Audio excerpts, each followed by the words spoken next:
1 litre பெயிண்ட்டுக்கு ஒரு 1/2 litre மாரி நம்ம தண்ணி கலந்துக்கலாம் வந்து.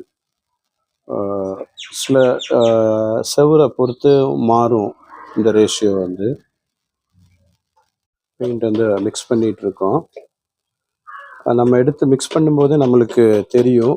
இந்த மாரி ஒரு ஸ்டிக் வச்சுட்டு அத கலக்கும்போது, தண்ணியா இருக்கா, ரொம்பவும் கெட்டியா இருக்கக்கூடாது, ரொம்பவும் தண்ணியா இருக்கக்கூடாது.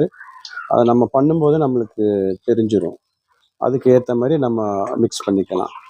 ரொம்ப கெட்டியா இருந்தா கொஞ்சம் தண்ணி மிக்ஸ் பண்ணிக்கலாம். ரொம்ப அப்படி தண்ணியா இருந்தா கொஞ்சம் பெயிண்ட் வந்து இந்த மாரி எடுத்து மிக்ஸ் பண்ணிக்கலாம். பார்த்தீங்கன்னா 4 இன்ச்சு பிரஷ் தான் யூஸ் பண்றோம். இது நீங்க ஹார்ட்வேர் ஸ்டோர்ல கேட்டாலே சொல்லிருவாங்க. இந்த மாரி ஃபர்ஸ்ட்டு அடிச்சு பார்க்கணும். கலர் எப்படி வருதுன்னு. கலர் ஓகேவா இருக்குன்னா, அத அப்படியே நம்ம கன்டின்யூ பண்ணலாம். சேம் அந்த ரேஷியோல தண்ணிய மிக்ஸ் பண்ணிக்கிட்டா போதும். இது பார்த்தீங்கன்னா, ஆக்சுவல் கலர் இதுதான். ஆ நீட்டா வந்திருக்கு கலர் வந்து. இதே நம்ம வந்து மெயின்டெயின் பண்ணிக்கலாம்.